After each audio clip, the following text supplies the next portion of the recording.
ये कहानी है एक ऐसे बॉक्स की जो दूसरी दुनिया से आया है, टाइम पोर्टल के थ्रू ट्रेवल करके, जो मिलता है दो बच्चों को और उनके अंदर आ जाती हैं बहुत अजीब शक्तियाँ। इस मूवी का नाम है द लास्ट मिम्जी। फिल्म की स्टार्टिंग में हम लीना नाम की लेडी को देखते हैं जो कि कुछ छोटे बच्चों को एक स्टोरी सुना रही होती है।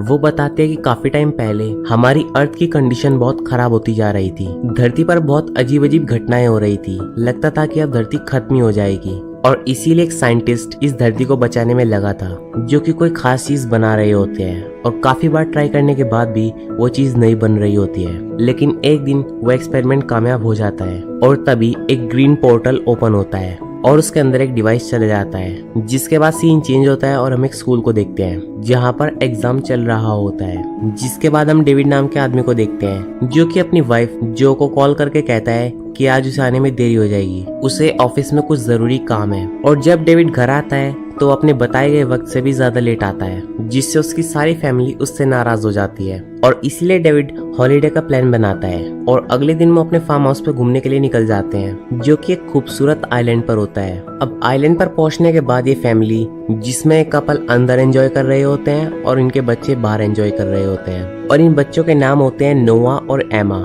एंड यहाँ पर वो बीच पर खेल रहे होते हैं, लेकिन तभी उनके पास समुद्र से एक अजीब सा बॉक्स आता है जिसे ये दोनों उठा लेते हैं और इनके टच करते ही वो बॉक्स खुल जाता है। और ये वही बॉक्स होता है जो कि कुछ देर पहले उस ओल्ड मैन ने एक ग्रीन पोर्टल में टेलीपोर्ट किया होता है। अब इस बॉक्स के अंदर इन बच्चों को एक ग्रीन ग्लास मिलता है और नोवा का ये ग्रीन ग्लास काफी अट्रैक्टिव लगता है और इसीलिए वो इस ग्रीन ग्लास को और उस अजीब तरह के बॉक्स को अपने घर ले आता है अपने मॉम डैड से छुपाकर। लेकिन जल्दी इसके बारे में उनकी मॉम को पता चल जाता है और अब नोवा ये ग्रीन ग्लास अपनी मॉम को दिखाता है। लेकिन जैसे ही वो अपनी मॉम को एक ग्लास देता है वो ब्लैक कलर में बदल जाता है और जैसे ही वो फिर से नोवा के हाथ में आता है वो फिर से ग्रीन कलर में बदल जाता है। एंड इसका मतलब ये होता है ये किसी तरह की फिंगरप्रिंट टेक्नोलॉजी है, जो इसे सबसे पहली बार छुएगा ये सिर्फ उसी से कंट्रोल होगा। और सबसे पहले इस पत्थर को इन दोनों बच्चों ने ही छुआ होता है और अब इन दोनों की क्यूरियोसिटी और ज्यादा बढ़ जाती है उस बॉक्स को लेकर, और इसीलिए एमा उस बॉक्स को रात को खोलती है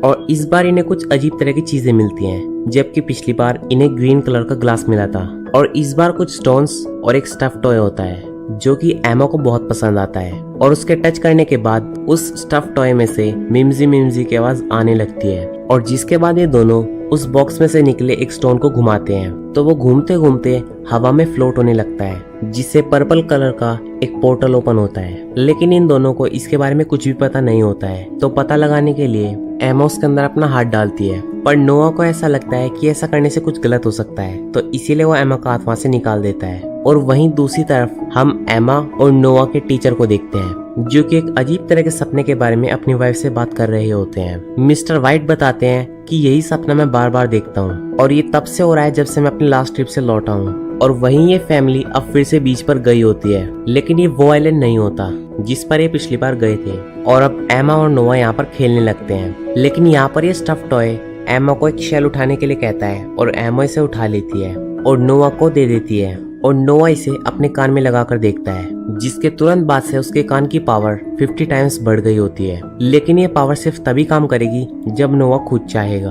और अब इस पावर की मदद से ये बहुत छोटी छोटी आवाजों को भी सुन पाते हैं, यहाँ तक कि छोटे जीव जंतुओं की आवाजें भी सुन पाते हैं। अब रात को एमा अपनी माँ की गोद में लेटी होती है, जहाँ पर एमा अपनी मॉम से पूछती है कि क्या इस धरती के अलावा भी कोई और जगह है जहाँ पर हमारे जैसे इंसान रहते हैं। तो इस पर उसकी मॉम कहती है कि इस बारे में तो मुझे कुछ नहीं पता, क्योंकि ह्यूमन के लिए ये एक सबसे बड़ा सवाल है जिसके बारे में आज तक कुछ भी पता नहीं चला है। अब अगले दिन नोआ उस ग्रीन ग्लास को देख रहा होता है और तभी इस ग्रीन ग्लास की पावर्स नोआ में ट्रांसफर हो जाती है, जिससे उसे सभी चीजें क्यूबिकली दिखाई देने लगती हैं और चीजों को टेलीपोर्ट करने की शक्ति भी नोआ के अंदर आ जाती है, जिसका यूज वो एक कैन को टेलीपोर्ट करने में करता है। और ये बात वो अपनी बहन एमा को बताता है, तो एमा इस पर कहती है कि उसे इस बारे में पहले ही पता था, मिम्जी ने मुझे इस बारे में पहले ही बता दिया था। और अब मिम्जी यहाँ पर एमा को बताती है कि उनके डैड यहाँ पर आने वाले हैं और तभी उनके डैड वहाँ पर आ जाते हैं। और अब इन चीजों को देखकर नोआ को बहुत अजीब लगता है और अब इसके बाद वो फिर से उस ग्रीन ग्लास को देखने लगता है एंड इस बार वो अपनी शक्तियों को आजमाने के लिए गोल्फ की बॉल को टेलीपोर्ट कर देता है। अब नेक्स्ट डे स्कूल में एक अजीब तरह की क्यूबिकली इमेज बनाता है और वो उसे वहीं पर छोड़कर घर चला जाता है। लेकिन उसके टीचर मिस्टर वाइट उस इमेज को देखते हैं, जिसे देखकर उन्हें अपने सपने की याद आती है जिसके तुरंत बाद वो भागकर नोआ के पास जाते हैं और उससे इस ड्राइंग के बारे में पूछते हैं। लेकिन इस बारे में नोआ कुछ नहीं बताता और कहता है कि उसने ये ड्राइंग ऐसे ही बना दी है। लेकिन मिस्टर वाइट घर पर जाकर इसके बारे में गहरी रिसर्च करते हैं, जहाँ पर उन्हें कंफर्म हो जाता है कि ये वही चीज है जो उनके सपने में हमेशा आती है। और अब नेक्स्ट डे नोआ अपने साइंस प्रोजेक्ट के लिए मकड़ियों के बारे में सबको बताता है और इसमें वो सबको नॉर्मल बातों से हटकर एक्स्ट्रा ऑर्डिनरी बातें बताता है। और वो सबको बताता है कि ये अपनी सर्वाइवल कंडीशन के अनुसार अपना जाल बनाती हैं और उसी से इनका जाल कमजोर या मजबूत होता है, जिसे देखकर मिस्टर वाइट नोआ के पेरेंट्स को कहते हैं आपका लड़का एक्स्ट्रा ऑर्डिनरी है और उसका IQ लेवल भी बहुत ज्यादा है। और वहीं रात को एमा अपने बेबी सिटर को उन स्टोन्स को हवा में फ्लोट करके दिखाती है, जिससे उसकी बेबी सिटर बहुत ज्यादा डर जाती है और वहां से भाग जाती है। एंड रात को नोवा उस ग्रीन ग्लास को एक दूसरी अजीब सी चीज के साथ जोड़ता है जो कि उसी बॉक्स में से निकली होती है और ऐसा करते ही वो एक स्पेसशिप में बदल जाती है, जिससे उसके अंदर इतनी ज्यादा पावर बनती है कि पूरे शहर की लाइट्स ओवर पावर होकर बंद हो जाती है। और इस चीज की इन्वेस्टिगेशन करने के लिए नील नाम के ऑफिसर को रखा जाता है। और अब इतनी सारी अजीब चीजों को देखकर नोआ अपनी बहन एमा से कहता है कि इन चीजों से हमें खतरा भी हो सकता है, तो हमें इन्हें फेंक देना चाहिए। बट फिर भी ये दोनों ऐसा नहीं करते। और अब रात को नोवा को एक सपना आता है जिसमें वो स्पेस में फ्लोट कर रहा होता है और उसे बहुत अजीब अजीब चीजें दिखाई देती हैं। और वहीं दूसरी तरफ हम उसी ऑफिसर को देखते हैं और वो अपने सभी साथियों को कहता है कि जिसकी तैयारी हमने आज तक की है वो समय आ गया है। और वहीं घर पर नोआ एमा को अपने सपने के बारे में बताता है एंड एमा भी नोआ को बताती है कि उसे भी सेम सपना आया है। और तभी यहाँ पर मिस्टर वाइट अपनी वाइफ के साथ आते हैं और नोआ की मॉम को नोआ की ड्राइंग दिखाते हैं और साथ ही वो उन्हें ये भी बताते हैं कि ये कोई नॉर्मल ड्राइंग नहीं है, ये वो थ्योरीज हैं जिन्हें कुछ साइंटिस्ट ने अपनी पूरी जिंदगी लगाकर बनाया है और नोआ ने इन्हें क्लासरूम में बैठे ऐसे ही बना दिया। और इसका मतलब ये है कि नोआ को इस बारे में बहुत कुछ पता है। अब नेक्स्ट डे डेविड यहाँ पर एमा से शुगर मांगता है और एमा यहाँ पर शुगर को फ्लोट करके देती है। अब ये देखकर इन दोनों के डैड बहुत ज्यादा चौंक जाते हैं और इसीलिए वो मिस्टर वाइट को यहाँ पर बुलाते हैं, जिसमें मिस्टर वाइट बताते हैं कि मैं तो इस बारे में कुछ खास कर नहीं सकता, लेकिन मेरा एक दोस्त है जिसे इन चीजों की अच्छी जानकारी है। और अब इन बच्चों के पेरेंट्स इनके कमरों में आते हैं जहाँ एमा हवा में फ्लोट कर रही होती है और उसके हाथ में मिम्जी भी होती है, जिसे देखकर ये सभी बहुत ज्यादा डर जाते हैं। और अब एमा की मॉम मिम्जी को डस्टबिन में फेंक देती है, लेकिन फिर से ये दोनों मिम्जी को वापस ले आते हैं, जिसके बाद ये उन पत्थरों की मदद से उस पोर्टल को ओपन करते हैं। और इस बार पोर्टल में एमा अपना मुंह डालती है एंड यहाँ पर उसे वही साइंटिस्ट नजर आता है जिसने इस बॉक्स को यहाँ पर भेजा है, जिसके तुरंत बाद एमा को चक्कर आने लगते हैं। लेकिन इतने में इनके पेरेंट्स यहाँ पर पहुंच जाते हैं और एमा को यहाँ पर संभालते हैं, जिसके तुरंत बाद वो डॉक्टर के पास जाते हैं जो कि बताते हैं एमा का ब्रेन एक नॉर्मल ब्रेन की तरह नहीं सोचता, शायद उसका दिमाग इको लोकेशन की तरह काम करता है, पर इसके लिए हमें कुछ टेस्ट करने होंगे। पर इसके लिए इनके पेरेंट्स मना कर देते हैं। और अब नेक्स्ट डे डेविड घर पर आकर कहता है कि हम सबको एक ट्रिप की जरूरत है जिससे हम रिलैक्स हो सके। पर इसी मोमेंट पर नील यहाँ पर पहुंच जाता है अपने इन्वेस्टिगेशन ऑफिसर्स के साथ। अब यहाँ पर डेविड और उसकी वाइफ पूछते हैं कि यहाँ पर आप क्या कर रहे हैं, हमने क्या किया है। तो यहाँ पर नील बताता है जिस दिन पूरे शहर की लाइट गई थी उसकी वजह आपके घर में ही है, क्योंकि आपकी लोकेशन उसमें ट्रैक हुई थी और इसीलिए हमें जांच करनी होगी। जिसके बाद ये सभी इन चारों को एक जगह पर लेकर जाते हैं। वहाँ पर ये सभी आराम से बैठ जाते हैं एंड यहाँ पर लगता है कि सब कुछ ठीक है, पर ऐसा नहीं होता। सभी पुलिस ऑफिसर्स इन पर नजर रखे हुए होते हैं क्योंकि उन्हें ऐसा लगता है कि उनकी फैमिली को किसी खास टेक्नोलॉजी के बारे में पता है, पर इन्हें कुछ भी पता नहीं चलता है। अब आफ्टर दैट ये मिस्टर वाइट को कॉल करते हैं और इनके बारे में पूछते हैं, पर उनसे उन्हें कुछ खास पता नहीं चलता। और वो अब इन बच्चों की बेबी सिटर से बात करते हैं एंड वो साफ साफ कह देती है कि ये बच्चे बहुत ज्यादा अजीब हैं, मैं तो कहूंगी ये खुद एलियन ही है। जिसके तुरंत बाद नील एमा से वो पत्थर फिर से फ्लोट कराने के लिए कहते हैं और एमा ठीक ऐसा ही करती है।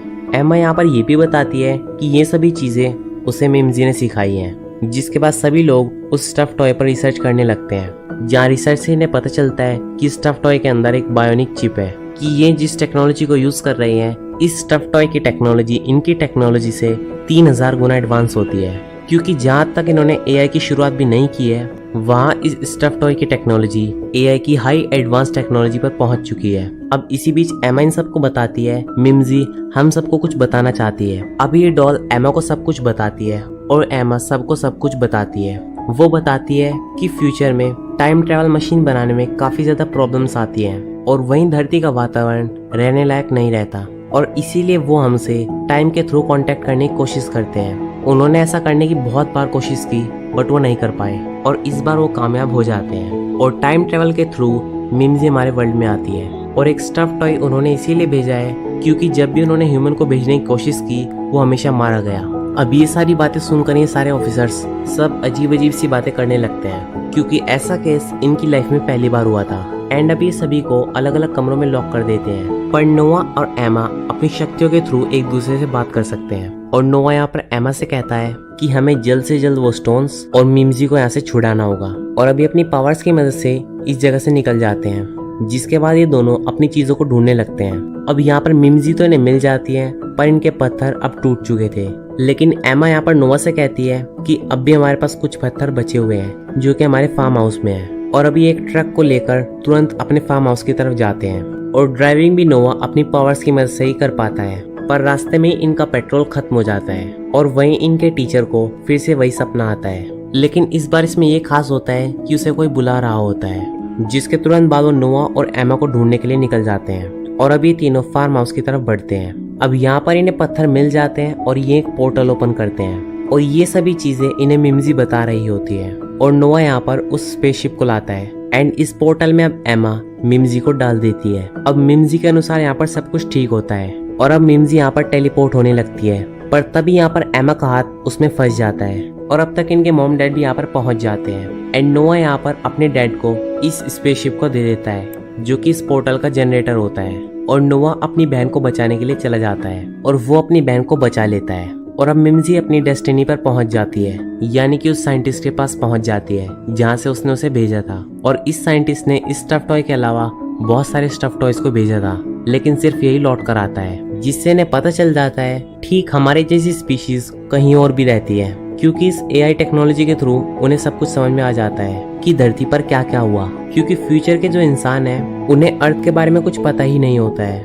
क्योंकि उस समय तक धरती का वातावरण खराब हो चुका था। इसीलिए उन्होंने धरती को छोड़कर किसी और प्लेनेट पर जाने का फैसला किया लेकिन वहाँ पर भी उन्हें बहुत सारी प्रॉब्लम्स आने लगी और अब उन्हें एक ऐसा प्लेनेट मिल गया होता है जहाँ पर वो अपने स्पेशल सूट्स के बिना सांस ले सकते हैं। और अब हम उसी टीचर को देखते हैं जिसे हमने स्टार्टिंग में देखा था जो कि यहाँ पर सबको बताती है कि एमा यहाँ पर हमारी मदर है और ये मूवी यहीं पर खत्म हो जाती है। तो दोस्तों ये थी द लास्ट मिम्जी मूवी की कहानी। आपको ये वीडियो कैसी लगी हमें कमेंट सेक्शन में जरूर बताना और दोस्तों अगर वीडियो अच्छी लगी हो तो इसे लाइक करें, चैनल को सब्सक्राइब करें और बेल आइकन दबाना मत भूलें। Thanks for watching my video.